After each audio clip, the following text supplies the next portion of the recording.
అందరికి కూడా మరొకసారి స్వాగతం, సుస్వాగతం, నమస్కారం. మిత్రులారా, మీ అందరికి కూడా తెలుసు, గత 10 సంవత్సరాలుగా తెలంగాణ వచ్చినప్పటి నుండి 2023 చివరి దాకా ఎంతోమంది అంచనాలను పటాపంచలు చేస్తూ తెలంగాణ వస్తే అరాచకం వస్తుంది, తెలంగాణ వస్తే చీకటి అవుతుంది, తెలంగాణ వస్తే హైదరాబాద్ నగరంలో అల్లకల్లోలం అవుతుందని చెప్పేసి ఆనాటి ఆంధ్ర పాలకులు ఎన్నో అభాండాలు వేసిన, ఎన్నో పుకార్లు పుట్టించిన వాటన్నిటిని కూడా పటాపంచలు చేస్తూ తెలంగాణ తొలి ముఖ్యమంత్రి కేసీఆర్ గారు తెలంగాణలో మొట్టమొదటి ప్రాధాన్యత శాంతి భద్రతకి ఇచ్చిండన్న విషయం తెలంగాణ ప్రజలకు ఈ సందర్భంగా మేము తెలుపుతున్నాం. దానికి మరి ఒక్కటే ఉదాహరణ, నేను గతంలో వారి హయాంలో కూడా మరి పోలీస్ అధికారిగా పనిచేసిన మొదటి నిర్ణయమే, మొదటి నెల లోపలనే ముఖ్యమంత్రి గారు, ఆనాటి ముఖ్యమంత్రి 700 కోట్ల రూపాయలు పోలీసు శాఖకు ఇవ్వడం జరిగింది. ఇచ్చి దేశంలోనే మొట్టమొదటి శాఖగా మన శాఖ ఉండాలి, మన రాష్ట్రంలో శాంతి భద్రతలు గొప్పగా ఉండాలని చెప్పేసి ఆనాడు కేసీఆర్ గారు అనుకున్నారు. కానీ మరి నిన్న డీజీపీ గారు పత్రికాముఖంగా ఒక పెద్ద సమావేశం పెట్టి ఒక తెలంగాణ పోలీస్ యాన్యువల్ రిపోర్ట్ 2024 వారు నిన్న రిలీజ్ చేసిండ్రు. మరి వారు చాలా విషయాలు ఇందులో చెప్పడం జరిగింది, గణాంకాలు కూడా ఇవ్వడం జరిగింది. కానీ మరి తెలంగాణ ప్రజలకు నిజాలు చెప్పాల్సిన బాధ్యత ఈరోజు భారత రాష్ట్ర సమితి మీద ఉన్నది. అందుకొరకే ఈ ప్రత్యేకమైన సమావేశాన్ని మేము ఏర్పాటు చేసినాం. నిజానికి తెలంగాణ ప్రజలు గుర్తించాలి, ఈ రాష్ట్రానికి డిసెంబర్ 9వ తారీఖు నుండి డిసెంబర్ 30వ తారీఖు వరకు హోంమంత్రి లేరు. హోంమంత్రి లేకుంటే శాంతి భద్రత పరిస్థితి ఏ విధంగా ఉంటుందో మీరు ఒక్కసారి ఆలోచించాలి. ఈ రాష్ట్రానికి హోంమంత్రి లేరు. 2 డీజీపీలు మారిండ్రు, రవిగుప్తా గారి నుంచి మరి జితేందర్ గారు వచ్చిండ్రు. అదేవిధంగా ఆనాడు 10 సంవత్సరాల్లో పనిచేసిన ఆఫీసర్లే ఇప్పుడు కూడా ఆఫీసర్లుగా ఉన్నారు. ఆఫీసర్లు ఏం చేంజ్ కాలేదు, ఎస్ఐలు చేంజ్ కాలేదు, సిఐలు చేంజ్ కాలేదు, డిఎస్పీలుగా వాళ్ళే ఉన్నారు, ఎస్పీలుగా వాళ్ళే ఉన్నారు, డీసీపీలు వాళ్ళే, కమిషనర్ ఆఫ్ పోలీసు వాళ్ళే, డీజీపీ ఒక ఆయన చేంజ్ అయ్యండి. అధికారులు పెద్దగా మార్పు లేదు. పోలీసు రిక్రూట్మెంట్ కూడా ఆనాడే 40,000 మంది కానిస్టేబుల్లను, ఎస్ఐలను కేసీఆర్ గారు రిక్రూట్ చేసిండ్రు. మన డిసెంబర్ 22లో ఇచ్చిన నోటిఫికేషన్ వల్ల. తర్వాత మరి ఇప్పుడు మన రేవంత్ రెడ్డి గారు వచ్చి దాదాపుగా ఒక 12,000 మందికి ఆ రిక్రూట్మెంట్కి సంబంధించే నియామక పత్రాలు ఎల్బీ స్టేడియంలో ఇచ్చిండ్రు. కొత్తగా ఏమీ జరగలేదు. కానీ తెలంగాణ ప్రజలు గుర్తించాల్సింది ఏందయ్యా అంటే, మరి ఆఫీసర్లు వాళ్ళే అయినప్పుడు, వసతులు అప్పుడు కల్పించినవి అయినప్పుడు, అప్పుడు ఎందుకు లా అండ్ ఆర్డర్ బాగున్నది, ఇప్పుడు 1 సంవత్సరంలోనే లా అండ్ ఆర్డర్ ఎంత ఘోరంగా దిగజారిపోయింది అనేది తెలంగాణ ప్రజలు గుర్తించాలి. ఇక నిన్న డీజీపీ గారు చాలా వివరాలు చెప్పిన, అన్ని వివరాలకు సమయం లేదు కాబట్టి ఇంపార్టెంట్ విషయాలను మాత్రమే నేను ప్రస్తావిస్తాను. కానీ వారు తెలివిగా అంతా మంచిగా కనిపించాలని చెప్పేసి కొన్ని గణాంకాలు మాత్రమే ప్రజల ముందర పెట్టే ప్రయత్నం చేసిండ్రు డీజీపీ గారు. వారు నిస్సహాయాలు. మరి ఆర్డర్లన్నీ కూడా ఇవాళ రేపు గాంధీ భవన్ నుంచో లేకపోతే ముఖ్యమంత్రి గారి క్యాంపు కార్యాలయం నుంచే వస్తున్నాయి. కాబట్టి ఇక్కడ తెలంగాణలో డీజీపీలకు లేకపోతే పోలీస్ అధికారులకు ఏం పవర్ ఉందనేది తెలంగాణ ప్రజలు చూస్తూనే ఉన్నారు. నిన్నటికి నిన్న జగిత్యాలలో పోలీసు కానిస్టేబుల్ నేరం జరుగుతుంది అని చెప్పి ఒక పెట్రోల్ పంప్ దగ్గరికి ఇన్ఫర్మేషన్ వచ్చిన వెంటనే పోతే ఆ పోలీసు కానిస్టేబుల్ మీదనే దాడులు చేసిన పరిస్థితి కాంగ్రెస్ నాయకులు. ఇక దాన్ని బట్టి లా అండ్ ఆర్డర్ పరిస్థితి ఏముందో మీరు చూసుకోవాలి. ఇక సోషల్ మీడియాలో ఈ విషయం గుప్పు అనగానే, సోషల్ మీడియాలో పోలీసుల మీద విపరీతంగా సానుభూతి రాగానే అప్పుడు మరి అక్కడున్న జిల్లా ఎస్పీ గారు కేసు రిజిస్టర్ చేసిండ్రు. ఇది ఈరోజు పోలీసుల పరిస్థితి. ఒకప్పుడు గొప్ప వెలుగొందిన తెలంగాణ పోలీసులు ఈరోజు కాంగ్రెస్ పార్టీ కార్యకర్తల చేతుల్లో దాడులకు గురవుతా ఉన్నారు. ఇక్కడికి దిగజారింది పోలీసు వ్యవస్థ రేవంత్ రెడ్డి గారి పాలనలో. ఇక మరి డీజీపీ గారు రకరకాల నేరాల గురించి చెప్పిండ్రు. మరి ఆ నేరాల్లో ప్రధానంగా మరి మర్డర్ డబ్బు కోసం చేసిన మర్డర్లలో 40% నేరాలు పెరిగినాయి. 2023లో 59 నేరాలు అయితే 2024లో 83 నేరాలు, దాదాపు 40% పెరిగింది. అదేవిధంగా మర్డర్లలో 789 మర్డర్లు 23లో అయితే 2024లో 856 మర్డర్లు అయినాయి, దాదాపు 9% పెరిగింది. ఇక అన్నిటికన్నా ముఖ్యంగా ఇది చాలా భయం వేస్తున్నది మాకు చెప్పాలంటే, కానీ చెప్పాలి తెలంగాణ ప్రజలకు. మహిళల మీద అత్యాచారాలు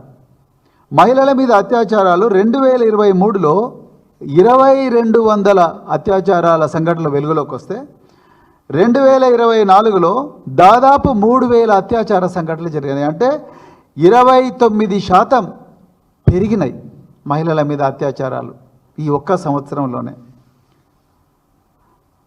ఈ అత్యాచారాల సంఘటనలో ఇంకొక నిజంగా భయం కల్పించే విషయం ఏందయ్యా అంటే, ఈ అత్యాచార సంఘటనలో దాదాపుగా 82% ఏవైతే ఉన్నాయో 82% బాధితులు ఎవరైతే ఉన్నారో అత్యాచార సంఘటనలో వాళ్ళు 18 సంవత్సరాల లోపున్న మరి అమ్మాయిలే. తెలంగాణ ప్రజలు గమనించాలి.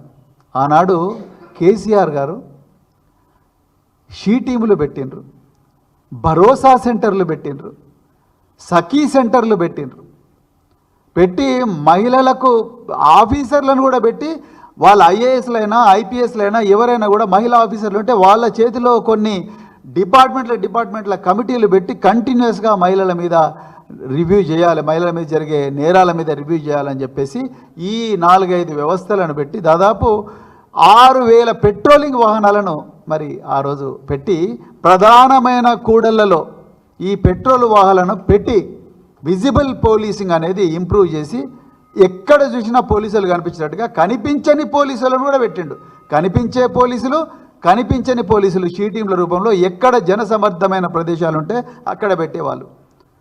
మరి ఏంది సడన్గా 1 ఇయర్ లోపలనే దాదాపు 29% నేరాలు పెరిగినాయి మహిళల మీద. అదేవిధంగా ఆ నేరాల్లో 82% మంది బాధితులు 18 సంవత్సరాల లోపున్న అమ్మాయిలే. మరి ఎక్కడ పోయింది పోలీసింగ్? ఎక్కడ పోయిండు హోంమంత్రి? ఎక్కడ పోయిండు ముఖ్యమంత్రి? మరి అదేవిధంగా ఎస్సీ ఎస్టీల మీద నేరాలు. ఒకవైపు రాహుల్ గాంధీ గారు రాజ్యాంగం పట్టుకొని మరి నేను రాజ్యాంగాన్ని రక్షిస్తా, రాజ్యాంగ విలువలను రక్షిస్తానంటున్నాడు. ఏ రాజ్యాంగం అయితే ఆర్టికల్ 17 ద్వారా మరి ఈ పేద వర్గాలకు 16, 17 ద్వారా ఈ పేద వర్గాలకు రక్షణ కల్పిస్తుందో, ఆర్టికల్ 21 ద్వారా ఈ పేద వర్గాలకు రక్షణ కల్పిస్తుందో ఆ రాజ్యాంగం ఇచ్చిన హక్కు ఏదైతే ఉందో జీవించే హక్కు అది ఎలా కలరాయబడుతున్నది. ఎస్సీ ఎస్టీల మీద నేరాలు 20% పెరిగినాయి. 20% పెరిగినాయి ఎస్సీ ఎస్టీల మీద నేరాలు. అదేవిధంగా 142 కోట్ల విలువైన గంజాయి దొరికింది, డ్రగ్స్ దొరికినాయి. మరి మీరు ఏం పోలీసింగ్ చేస్తున్నట్టు? మరి ఇది కేవలం ఒక టిప్ ఆఫ్ ద ఐస్బర్గ్. అదేవిధంగా మరి డీజీపీ గారు అంటున్నారు 85,000 కేసులు మేము బుక్ చేసినాం అంటున్నాడు. అయ్యా డీజీపీ గారు, నిజంగా మీరు న్యాయబద్ధంగా కేసులు బుక్ చేసి ఉండుంటే ఇవి 1,00,000 కేసులు అయిండేటివి. ఇలా బీఆర్ఎస్ నాయకులు ఇచ్చిన వాళ్ళ మీద జరుగుతున్న దాడులు, బీఆర్ఎస్ సానుభూతి పరులు వాళ్ళు ఇచ్చిన కంప్లైంట్లు పోలీస్ స్టేషన్లలో మీరు రిజిస్టర్ చేసి ఉంటే ఇలా 1,00,000కు పైగా పోయేటివి. మీరు ఇంకా కేసులు రిజిస్టర్ చేస్తలేరు. ఆ ముచ్చట నేను ఒక 2-3 నిమిషాల తర్వాత చెప్తా. మీరు ఎంత ఘోరమైన వన్ సైడెడ్ పోలీసింగ్ ఉన్నదంటే ఇలా తెలంగాణ పోలీస్ అంటేనే రాజకీయ కక్షలకు చిరునామాగా మారింది. చెప్పడానికి చాలా బాధేస్తున్నది, కానీ ఇది వాస్తవం. ఇక పోతే ఈ వెహికల్స్ దొంగతనాలు అయితే 40% పెరిగినాయి తెలంగాణలో. అందులో 82% వెహికల్స్ 2 వీలర్స్, అంటే ఇవాళ తెలంగాణ 2-వీలర్ థెఫ్ట్కు క్యాపిటల్ అయిపోయింది. అంటే ఈ ద్విచక్ర వాహనాల దొంగలకు ఒక మరి స్వర్గం లాగా మారింది తెలంగాణ. 82% 2-వీలర్స్ దొంగిలించబడతా ఉన్నాయి. అంటే మరి 2-వీలర్స్ కొనుక్కోవాలన్నా వద్దా పేద ప్రజలు? అదేవిధంగా మీకు మోసాలు అయితే దాదాపుగా 46% పెరిగినాయి తెలంగాణలో. అందులో సైబర్ క్రైమ్ అయితే 50% పెరిగింది. నిజానికి ఏం చేస్తున్నది సైబర్ క్రైమ్ పోలీస్? మరి 50% క్రైమ్ పెరిగితే ఏం చేస్తున్నది సైబర్ క్రైమ్ పోలీస్? ఏం చేస్తుందో నేను చెప్తా. ఇప్పుడు సైబర్ క్రైమ్ ఏం చేస్తున్నదంటే, హిట్లరు 2వ ప్రపంచ యుద్ధం నాడు ఏ విధంగా అయితే గెస్టాపో అనే ఒక సంస్థను పెట్టి యూదులను ఊచకోత కోయడానికి వాడినరో, ఇవాళ రేవంత్ రెడ్డి గారు ఆనాడు సోవియట్లు ఏ విధంగా అయితే కేజీబీని వాడినరో, ఈరోజు రేవంత్ రెడ్డి గారు సైబర్ క్రైమ్ సెల్ అని హైదరాబాద్లో బషీర్బాగ్లో ఒక సంస్థ ఉంటుంది. ఆ సీక్రెట్ సంస్థను ఇలా బీఆర్ఎస్ నాయకుల మీద, బీఆర్ఎస్ కార్యకర్తల మీద, మిగతా ప్రతిపక్షాల మీద వాడుతున్నాడు. కేవలం బీఆర్ఎస్ మీదనే వాడుతున్నాడు, ఆయన బీజేపీ మీద వాడతలేడు. దాని మీద కూడా నాకు ఆధారాలు ఉన్నాయి, నేను అవి కూడా క్లియర్గా చెప్తా. ఇలా రేవంత్ రెడ్డి ఏమో BJP protection force, BJP security ఫోర్స్గా మారిండు. బీజేపీ వాళ్ళేమో రేవంత్ రెడ్డి ప్రొటెక్షన్ ఫోర్స్గా మారిండ్రు, ఆర్పీఎఫ్ బీఎస్ఎఫ్గా మారిండ్రు వీళ్ళు. ఇది మరి ఈ సైబర్ క్రైమ్ మీరు నేరాలు చూస్తే 51% పెరిగినాయి తెలంగాణలో ఈ ఒక్క సంవత్సరంలోనే. మరి నేరాలు తగ్గించాలి కదా, ప్రజల లోపల అవేర్నెస్ తీసుకురావాలి కదా. మోసాలు మరి ఫిషింగ్ మోసాలు అంటున్నారు, బెట్టింగ్ ఫ్రాడ్స్ అంటున్నారు, ఆన్లైన్ బెట్టింగ్ యాప్స్ అంటున్నారు, ఆన్లైన్ లోన్ యాప్స్ అంటున్నారు, హనీ ట్రాప్స్ అంటున్నారు, డిజిటల్ అరెస్ట్ అంటున్నారు. ఇన్ని నేరాలు జరుగుతున్నప్పుడు మీరు వాటి మీద ప్రజల లోపల అవగాహన తీసుకురాకుండా మీరు ఏం చేస్తున్నారు? సైబర్ క్రైమ్ పోలీసులను పెట్టి బీఆర్ఎస్ నాయకులు ఏవైతే నిజాలు మాట్లాడతారో ఆ నిజాల మీద పోలీసు కేసులు పెట్టాలి. మీరు ఆ స్క్రీన్ షాట్ తీసుకోవాలి, ఆ యూఆర్ఎల్ తీసుకోవాలి, తీసుకొని మీరు గాంధీ భవన్ పంపిస్తారు. గాంధీ భవన్లో 4 కాంగ్రెస్ వాళ్ళు, లీగల్ సెల్ వాళ్ళు కూర్చొని వాళ్ళు ఒక కంప్లైంట్ తయారు చేస్తారు. వాళ్ళు ఆ కంప్లైంట్ తీసుకొని జిల్లాలకు సర్క్యులేట్ చేస్తారు. ఆ జిల్లా వాళ్ళు పోలీస్ స్టేషన్ పోగానే 2 నిమిషాలు ఎఫ్ఐఆర్ అయిపోతుంది. ఎంత ఘోరం అంటే తెలంగాణలో గౌతమ్ గౌడ్ అనే ఒక బీఆర్ఎస్ సోషల్ మీడియా యాక్టివిస్టు, ఒక రైతు తనకు రుణమాఫీ రావడం లేదు, రైతు భరోసా రావడం లేదని చెప్పేసి ఒక వీడియో చేసిండు. బాధతోని పొలంలో ఒక ముసలాయన, ఆ ముసలాయన వీడియో చేస్తే ఆ వీడియో తీసుకొని తన ట్విట్టర్లో పోస్ట్ చేసుకున్నాడు. ఆయన 10 మందికి షేర్ చేసుకున్నాడు. ఇది తప్ప? రాజ్యాంగం మాకు ఇచ్చిన హక్కు కాదా ఇది? ఆర్టికల్ 19 ఏం చెప్తున్నది?